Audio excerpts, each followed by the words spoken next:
Oke, sahabat Langit 7, sekarang kita sudah bersama the one and only Daniel Mananta. Selamat siang, Mas Daniel. Selamat siang, Bro. Selamat siang. Sehat nih? Ya lumayan. Lagi capek aja. Lagi capek aja. Sehat lah untungnya. Nah, ini biasanya kalau Mas Daniel ini ngobrolnya itu biasanya sama public figure, sama artis, sama YouTuber. Nah, sekarang nih lain daripada yang lain. Bersama seorang pemuka agama katakanlah dengan Ustadz Abdul Somad. Ya. Nah, mungkin Mas Daniel bisa cerita nih, kenapa tertarik mengundang Ustadz Abdul Somad dan kemudian bakal ngobrolin apa sih? Ngasih bocoran dikit lah ke kita. Gue jujur ngerasa kayak Ustadz Abdul Somad ini public figure sih. Ya, oke. Iya kan, dia udah borderline antara pemuka agama dan public figure juga gitu. Nah, di Daniel Tetangga Kamu itu emang gue selalu interview public figure. Jadi bukan cuman artis gitu maksudnya. Public figure. Jadi gue sempat interview kayak Pak Ahok misalnya. Dia itu kan seorang bukan artis gitu kan, tapi public figure gitu menurut gue. Abis itu gue juga sempat interview Habib Jafar, Habib Hussein Jafar gitu. Nah, itu juga menurut gue dia udah public figure banget gitu. Udah lebih mirip YouTuber atau TikToker malah gitu kan daripada ini. So I think gue ngelihat kayak Ustadz Abdul Somad sendiri juga adalah seorang public figure yang sering muncul di berita-berita juga gitu. Jadi gue tertarik banget sih sama ngobrol sama beliau gitu. Belum pernah ketemu berarti sebelumnya? Pertama kali. Oke. Persepsinya nih sebelum ketemu nih kan, siapa tahu nanti akan berubah setelah ketemu nih. Sekarang persepsinya gimana tentang Ustadz Abdul Somad yang... Nah,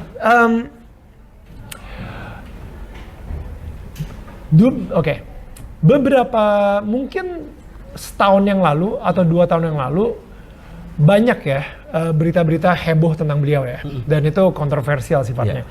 Dan jujur kalau dari gue bukan orang yang pembaca berita. Yes, gue orang media, tapi gue jarang banget ngebuka media, gitu kan. Gue jarang banget baca artikel, baca apa dan lain-lain. Gue cuman, dan bahkan kalau misalnya ada WA grup datang, wah lu udah denger belum soal gini-gini nih, biasanya gue yang skip, kayak gue nggak peduli gitu. Nah, tapi selentingan tuh pasti ada tentang beliau sempat ngomongin 2 hal lah ya, mungkin yang menyebabkan beliau sendiri juga tidak diterima masuk di Singapura misalnya seperti itu. Nah, tapi untuk pas di gara-gara Singapura kemarin itu, nggak tahu kenapa kayak di hati gue mikir, gue harus interview Ustadz nih, gue harus interview Ustadz Abdul Somad. Dan di situ gue mulai dengerin dakwahnya, gue dengerin khotbahnya. Riset dulu berarti ya? Riset. Dan gue suka. Gue suka sama cara beliau ngelucu. Prinsipalitisnya, prinsip-prinsip lah ya, prinsip-prinsip yang mengenai ketuhanan gitu ya, itu secara majoritas gue setuju juga gitu. Spiritualitinya gue setuju juga gitu.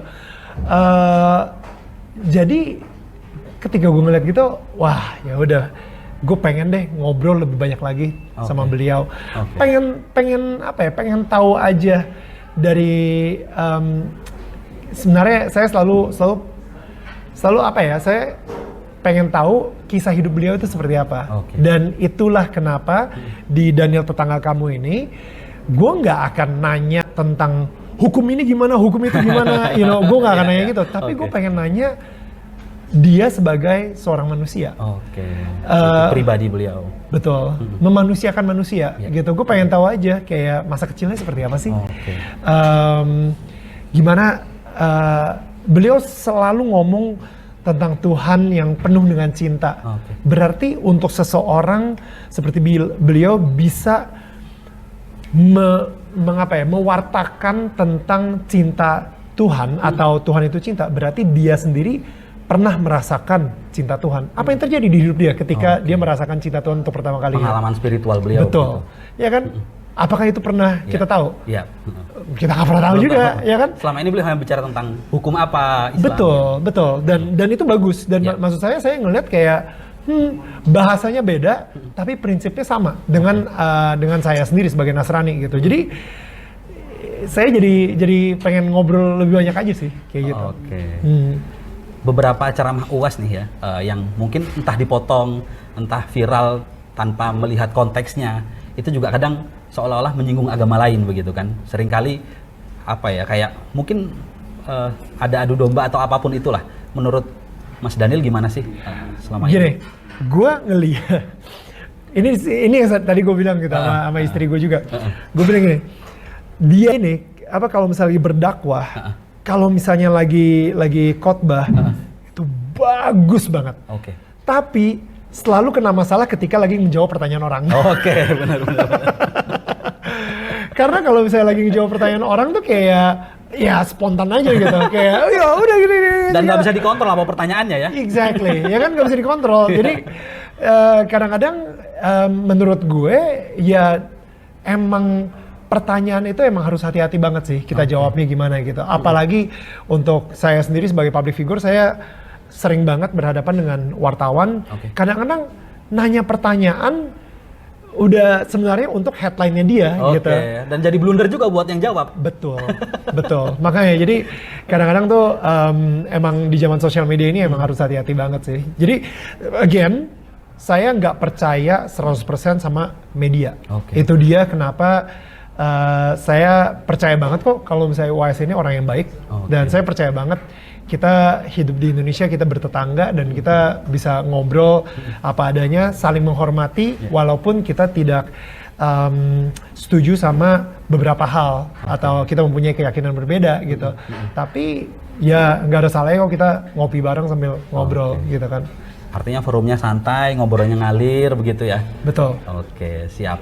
Nah, teman-teman, sahabat Langit 7, kita penasaran nih nanti kontennya ngobrolin apa aja nih Mas Daniel sama UAS ya.